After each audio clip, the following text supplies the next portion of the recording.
what I tell you about talking in class.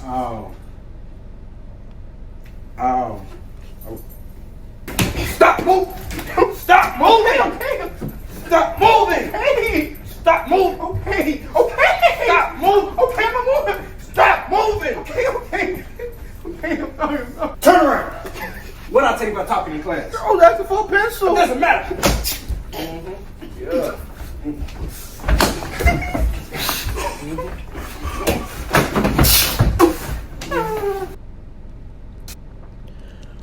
All right, Shalom. First and foremost, as always, want to give all the praises, honor, and glory unto the Most High, His only begotten Son. Call Halayim La Yahweh Bahashem Yahweh Shai Bahashem Kakudash, double honors unto the apostles and others, great millstone, who rule and teach well. Wa Barak Thumb to the hopeful elect. All right, today through the Spirit, I'm going to go into a quick video entitled Love, Chastening is Love, right? And that's something, that concept that this society is trying to take out of households, make it seem as if a parent disciplines their kids and it's abuse, or that's not the ideal way to raise your kids. But what it does is, when you don't discipline children, it leads to them, not understanding that there's a recompense for your actions. For having a disrespectful mouth, and basically for whatever you do. It can either be a good, something good can come out of what you do, or something bad can come out of what you do. Right? And when you love it, chasten. And when you don't teach the child that, then they'll end up thinking that, they can do whatever and nothing's gonna happen. Right? But you're always supposed to teach your kids that there's consequences for your actions. You see? So you don't just do anything. You learn how to not be presumptuous. So that's why you have a lot of presumptuous kids being brought up, because some kids are not brought up where they're disciplined in their household. So they'll say or do anything and think nothing's going to happen to them. And that's a majority of this Gen Z that we're in right now, this generation. You see a lot of these young men and these young women, they don't think, they think they're invincible. They think nothing can happen to them, because guess what? When they were brought up, they didn't get raised that way. Let me see. Father chasten. I said it wrong. Here's one right here. This is Hebrews chapter 12 and verse 7. It says, if ye endure chastening, the heavenly Father dealeth with you as sons. For what son is he whom the Father chasteneth not? An actual father chastens his kid, right? See, and likewise, the Lord will chasten you to make sure you stay in order. Make sure you don't start being presumptuous and not watching how you move. Being mindful. That has to be taught. That has to be brought up.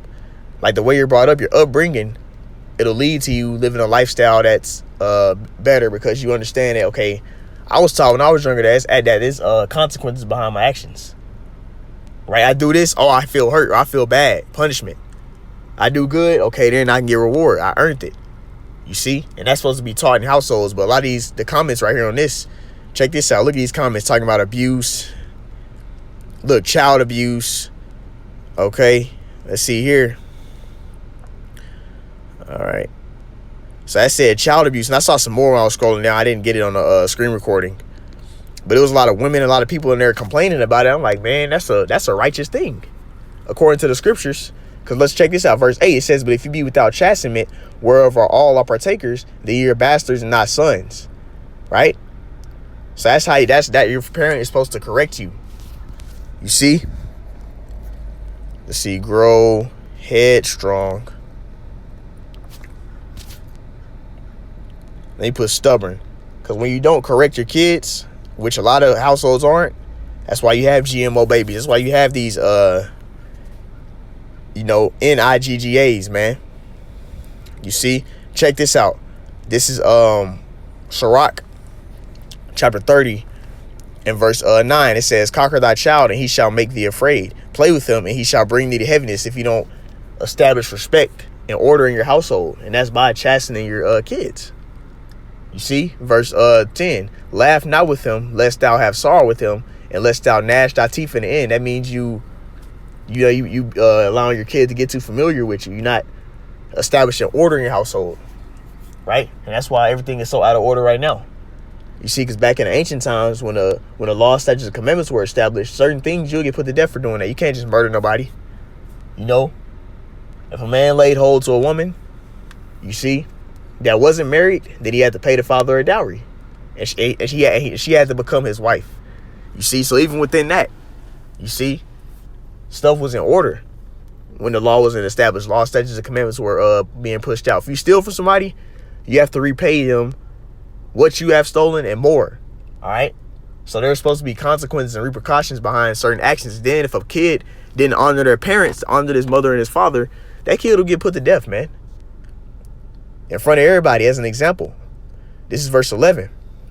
Verse 10, it says, laugh not with him, lest thou have sorrow with him, and lest thou gnash thy teeth in the end. You know, your kid trying to fight you, they don't respect you. They just become a complete NIGGA.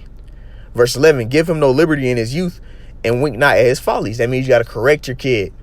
Verse 12, bow down his neck while he is young, and beat him on the sides while he is a child. This is in the Holy Scriptures.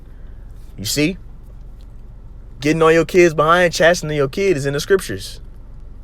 All right, bow down his neck while he is young, and beat him on the side when he is a child, lest he wax stubborn and disobedient unto thee, and so thou bring sorrow to thine heart. Right? Chastise thou son, and hold him to labor, lest his lewd behavior become an offense unto thee. You got to make him earn stuff. Can't just give kids stuff. You got to make them earn it. That's how it is in the real world. A lot of kids aren't being brought up like that, so that's why they the way they are. You're supposed to make kids earn stuff. You don't just give kids stuff. Right? You see? But this person in this comment didn't understand that. Right? We're going to get that Proverbs 13 as well. You see? Because this is biblical. It's a righteous thing for a parent to correct their kid. What was that? Proverbs 13. Let's go to that. All right. Proverbs 13 and 24. He that spareth the rod hateth his son, but he that loveth him chasteneth him in bad times. You correct your son. All right. You make sure that they're on the right track. You don't allow your son to be do whatever. You see? You're going to correct your kid, and that's a righteous thing. You see? Now, lastly, I want to end off with this, man. This goes into it. What would happen to a kid that didn't want to take heed to that correction or that chastisement, right? Deuteronomy 21 and 18. If a man have a stubborn and rebellious son, which will not obey the voice of the father or the voice of his mother, that when they chasten him, he will not hearken to them, then shall his father and his mother lay hold on him and bring him out to the elders of the city and unto the gate of his place. And they shall say unto the elders of the city, this is our stubborn and rebellious son. He will not obey our voice. He is a glutton and a drunkard. All the men of their city shall stone him with stones, that he die. So shalt thou put evil away from among you, and all Israel shall hear and fear. Okay? So if the parents chasten the kid, he don't want to listen, he will get brought and stoned in front of everybody as an example on how not to be. So guess what? Chastening your kids is not an unrighteous thing. It's in the Scriptures. So to correct your kids, so that way they don't be no reprobate, be void of judgment in their mind. And that's talking about in the world and being in the truth. In the truth, you're not supposed to be reprobate, but even in the world, you're supposed to have a fear, a sense of, you know what I'm saying, watching yourself. You're not just supposed to do anything, you see, because you understand that, oh shit, if I do anything, I can get my ass jacked up. I can go to jail if I do this. So I ain't gonna do that. That has to be taught to you while you're young, right? Because people who get brought up without understanding that, they'll end up doing some crazy stuff, right? But anyways, Lord willing, it's edified. All right. I like to end it all by saying, call Allah, Yahweh, by Hashem, Yahweh Shai, by Hashem, Ruach HaKodesh, double honors to the apostles, elders, great millstone, room to each world. Next time, come by Shalom.